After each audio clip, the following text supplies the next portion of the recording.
Alright, welcome busy gamers. Today we're going to be talking about Marvel Snap, and in just a snap, I'll have given you 4 quick tips to improve your win rate and your progression up this season's rankings. So, without further ado, let's get right into it with tip number 1. Now, tip number 1 for me is to manage and pause your collection level strategically. I wanted to start here because almost every guide that I've seen out online or on YouTube that exists already, it's about how to raise your collection level quickly and how to obtain new cards. While this is great in theory, and it can be great early on until you've built your first core deck, pushing it past certain thresholds when you are not ready isn't advisable. In Marvel Snap, more cards just isn't always better. Based on how matchmaking in this game works, it tries very hard to match you versus somebody with a similar collection level. That means in most situations, if you pause your collection towards the end of a pool, specifically pool 1 or pool 2, you can buy yourself some time to really lock in your preferred playstyle and to learn the play patterns of the current pool's archetypes before facing more powerful or complex cards. These cards will fit into the existing archetypes that you're playing, but they'll be a bit more confusing for a newer player, and if you start on into a new pool, you might not get the key card for your playstyle, and if you've not really dialed in your play, you're going to automatically start losing to those cards just because they're a bit more powerful. Now, with this particular scenario, keep in mind that there is a cap on credits at 5,000, so once you hit that number, it's time to cash them in and enjoy the quick jump into your new pool. You can then build a deck based on what you got for your first few unlocks in that pool and what major playstyle they follow. So let's move to tip number 2. You want to spend your credits and your gold wisely. This one is very simple, but as a rule, your credits should never be used for a fast upgrade. This is a fairly poor and inefficient use of credits that will typically cause you at least double the amount of credits you would use and cause roadblocks later or a short term, that is, bump in your collection level. Basically, there will be 3 options a day to bump your collection level up. And that's great, but you're paying double for it, which means later on when you're generating that income, you might not actually be able to improve cards that you use. So, what should you spend your gold on? Even as a free-to-play user, you're going to be generating a fair amount of gold, so you need to have a plan. The only advantage the game gives you, or efficient use for the gold, is to refresh your daily missions. Now, why is this an advantage? You can do this multiple times per day to add up to 2 missions, and you can hold up to a max of 6 missions at a time. This is the best way to advance both your season pass experience and the most cost-efficient use of gold in generating credits. When I say most cost-efficient use of gold is you can directly buy credits for gold. That is not going to be as cost-efficient. One, you're not actually playing for that time, but that's not really what I mean. You're actually technically buying more credits when you buy daily missions. You get more credits back from that expense. It's about 120 gold to make that refresh, and you get more credits back from that expenditure. Missions are also typically incredibly quick to complete, and I will complete most of them within a few games. So, you can of course also use your gold to purchase card variants as well, for 700 to 1200 gold per variant.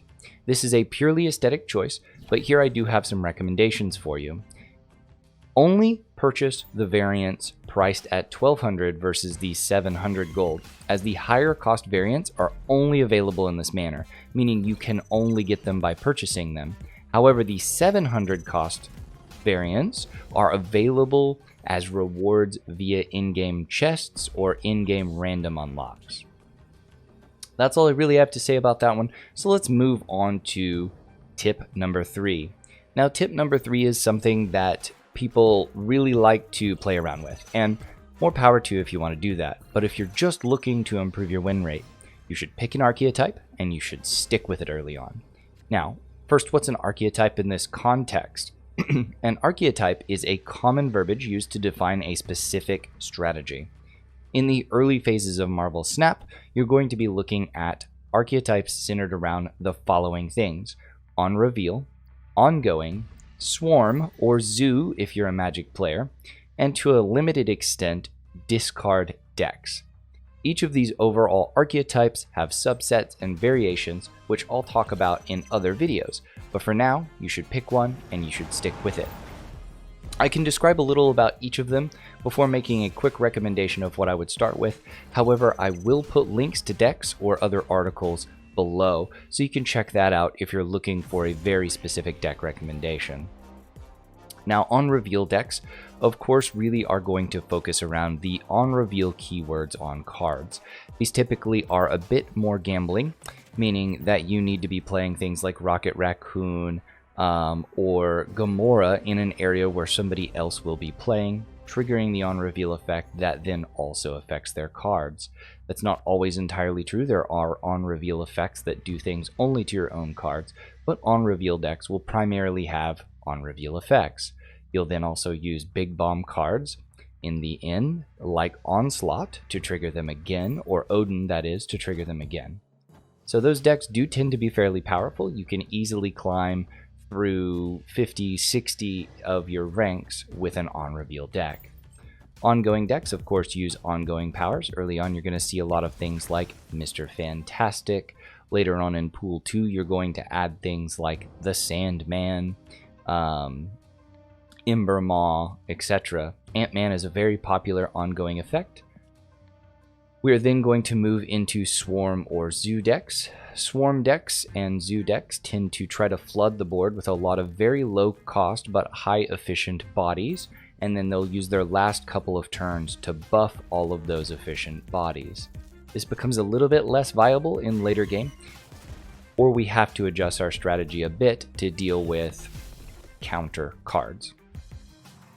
Then we have discard strategies. Discard strategies are typically focused early on around Apocalypse, where if you discard him, he gets stronger but comes back to your hand.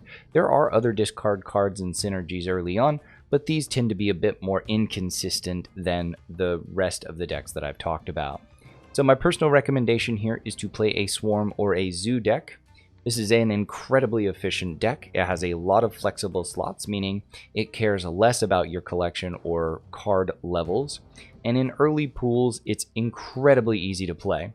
I find the versions of the on reveal specifically to be very fun and entertaining, but they require a bit more skill and a strong willingness to retreat when things go wrong. That actually leads me strongly into my tip number 4. Because I see people not do this well enough. This is retreat liberally, and you could also consider this snap intelligently. Because the system is currently 100% I win, you lose, it is important to retreat when you don't have the advantage. So let me explain this here. When I say I win, you lose, there's no additive points into the system. If we have both snapped, we're risking 8 of our points. You'll gain 8, I'll lose 8, or vice versa, depending on the end of the match. Therefore, it's pretty punitive. I myself do have an issue with playing out matches in which I had a poor opening hand, or a location that induced negative variance that I likely couldn't overcome. But this will often lead you into frustrating scenarios, where even if you have a positive win and loss ratio, you won't advance in rank, as you end up only gaining 1 or 2 points per win, and you lose out on 4 or 8 if you overcommit to a loss. This tip's going to tie into knowing what signal cards are in an opponent's deck and knowing your outs in your own deck. These are more complex items, so we'll cover them in a future video as I want to keep this one short.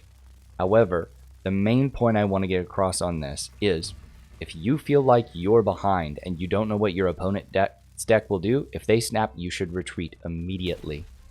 If you're ahead and they snap, or if you're ahead and you snap, and they should probably retreat immediately.